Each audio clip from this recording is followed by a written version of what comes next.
الحديث 30. عن أبي ثعلبة الخشني جرثوم بن ناشر رضي الله عنه عن رسول الله صلى الله عليه وسلم قال: إن الله فرض فرائض فلا تضيعوها، وحد حدودا فلا تعتدوها، وحرم أشياء فلا تنتهكوها، وسكت عن أشياء رحمة لكم غير نسيان فلا تبحثوا عنها. حديث حسن رواه الدارقطني وغيره. ابو ثعلبه خشنی خودج رزیبت دبیجت پیغمبری صلاف لبن گوت هندی خدای مزنه هندک کارت فرض داناینا هین وان برزنه کن و هندک تشت حرام کرینه هین پیله ندانن و هندک تخیب داناینا هین وان نبازینن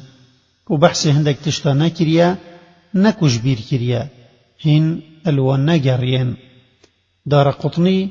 و هندک دی و حدیثه ود گوهزن درجه و حدیثه ظنایت حدیث حکم السر و حدیثه دایک و او یا ضعیفه اجبردو اگرا یا ایکی مکحول او اف حدیثش ابو ثعلبه و گوهستی گوهلوی نبویا ادگل هندجی گوتیش ابو ثعلبه و تدلیسه و حدیث به ضعیفه دبت یا دوی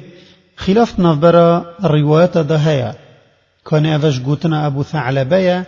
ينجي وي أو بو پیغمبری صلاف لبن پال دایا و هر چابت حدیث یا صحیح نینا احکامت خوده و اف حدیث هندت گهینتن که احکامت خوده لسر چار پشکات اینا لیک وکرن و بویرنگی ایک فرض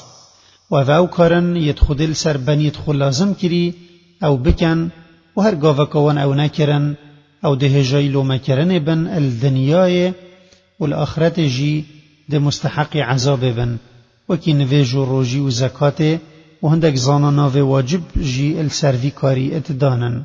او پشكا يكود فيتن ام سستيت كرنوان دا نكين وزعي نكين دا عذاب خود بسر مدانيت. دو تخيب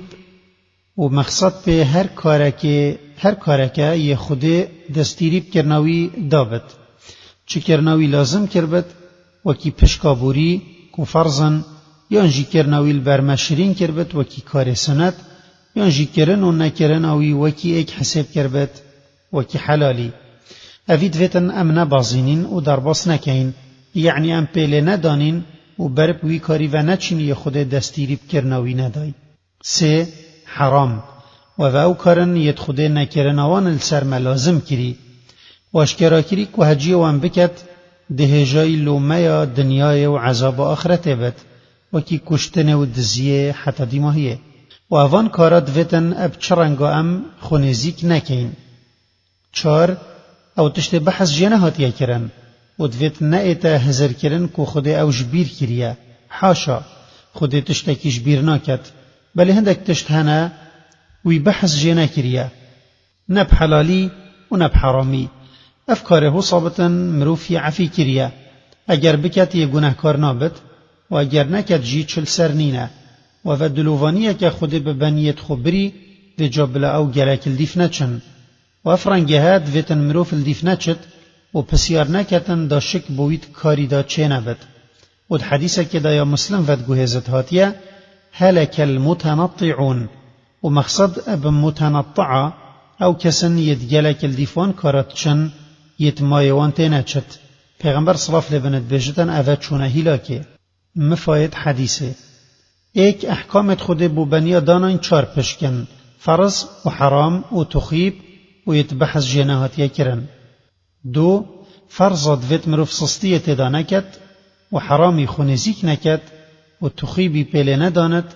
و یه بحث جناهات یکرن گلک الدیف نچت.